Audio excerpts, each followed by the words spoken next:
নমস্কার। আজকে আমার নতুন আমি একটা প্রয়াস শুরু করেছি। আজকে এটা দ্বিতীয় দিন।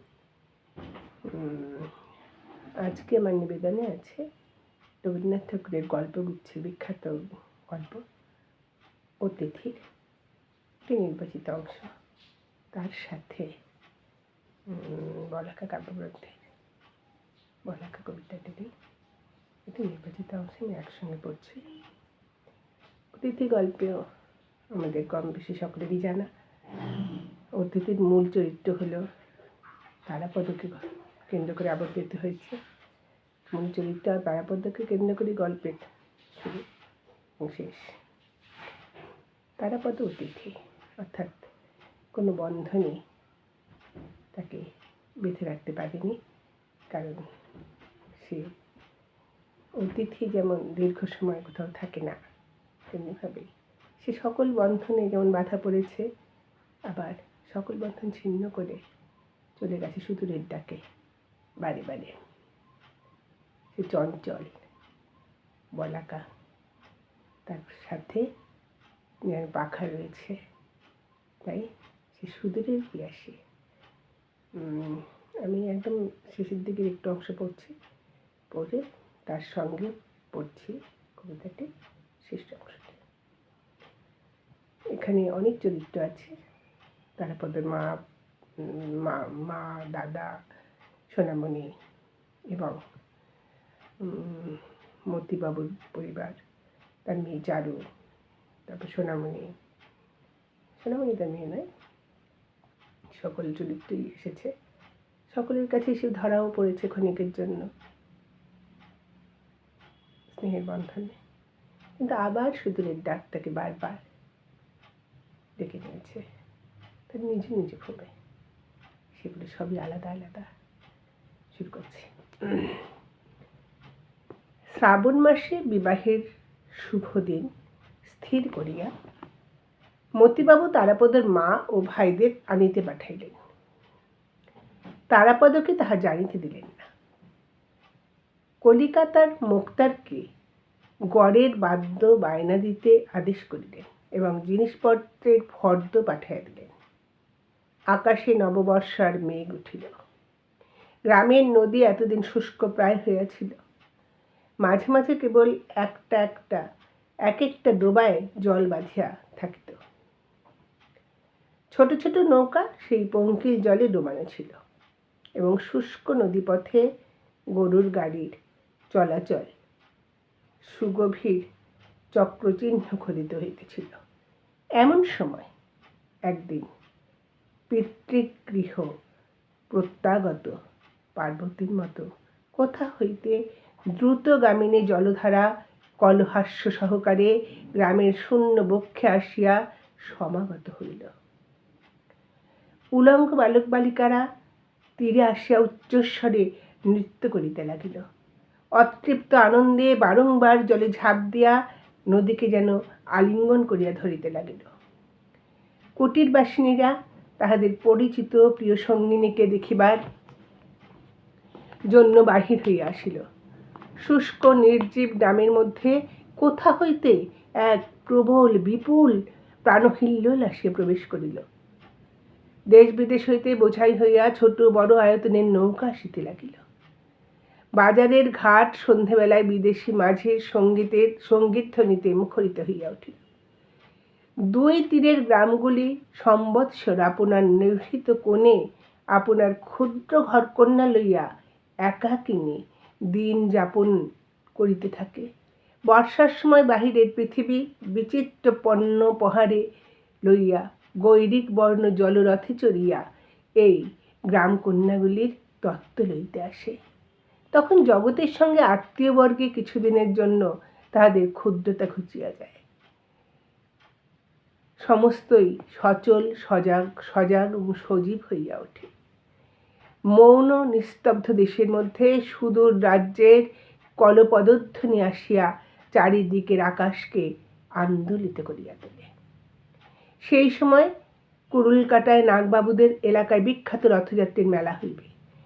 জ্যোৎস্না সন্ধ্যায় তারাপদ ঘাটে গিয়া দেখিল কোনো নৌকা নাগরদোলা, কোনো নৌকায় যাত্রার দল কোনো নৌকা পণ্যদ্রব্য লইয়া প্রবল নবীন স্রোতের মুখে দ্রুত বেগে মেলা অভিমুখে চলিয়াছে। কলিকাতার কনসার্টের দল বিপুল শব্দে দ্রুত তালের বাজনা জুড়িয়া দিয়েছে। যাত্রার দল বেহালার সঙ্গে গান গাহিতেছে এবং সময়ের কাছে হা হা হা শব্দে চিৎকার করিয়া উঠিতেছে। পশ্চিম দেশি নৌকার দাড়ি মাল্লাগুলো কেবলমাত্র মাদল এবং করতাল লইয়া উন্মত্ত উৎসাহে বিনা সঙ্গীতে খচমচ শব্দে আকাশ বিদীর্ণ করিতেছে। উদ্দীপনার সীমা নাই। দেখিতে দেখিতে পূর্ব দিগন্ত হইতে ঘন মেঘরাশি প্রকাণ্ড কালো পাল তুলিয়া দিয়া আকাশের মাঝখানে উঠিয়া পড়িল। চাঁদ আচ্ছন্ন হইল। পূবে বাতাস বেগে বহিতে লাগিল।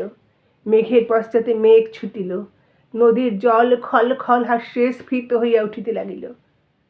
নদী তীরবর্তী আন্দোলিত বনশ্রেণীর মধ্যে অন্ধকার পুঞ্জীভূত হইয়া উঠিল। ভেগ ডাকিতে আরম্ভ করিল। ঝিল্লির ধ্বনি যেন করাত দিয়া অন্ধকারকে চিরিতে লাগিল।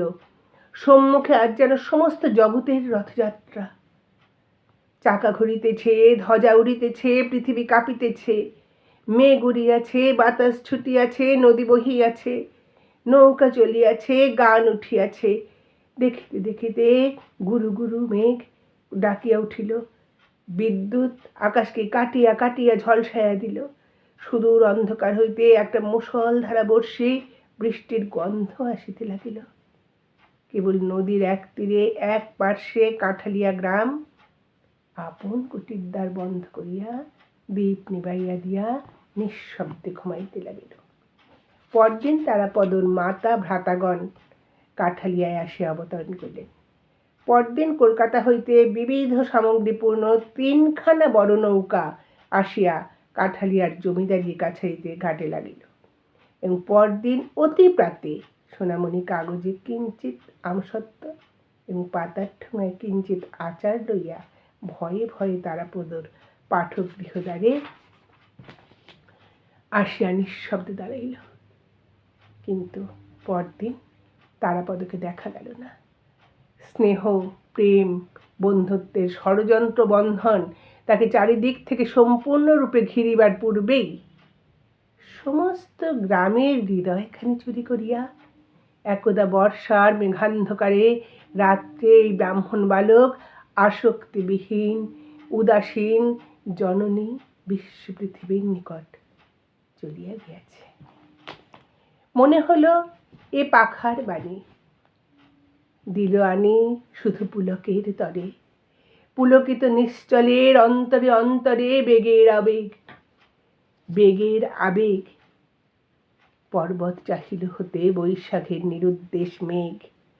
তরুশ্রেণী চাহে পাখা মেলি, মাটির বন্ধন ফেলি, ওই শব্দ রেখা ধরে চকিতে হইতে দিশাহারা আকাশের খুঁজিতে কিনারা।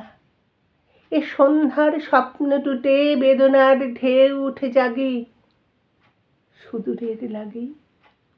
হে পাখা বিবাগী, বাজিল ব্যাকুল বাণী নিখিলের প্রাণে। হেথা নয়, হেথা নয়, আর কোনখানে? হেথা নয়, হেথা নয়, আর কোনখানে? হে হংস বলাকা, আজ রাত্রে মোর কাছে খুলে দিল স্তব্ধতার ঢাকা। শুনিতেছি আমি এই নিঃশব্দের তলে, শূন্য জলের স্থলে অমনি পাখার শব্দ।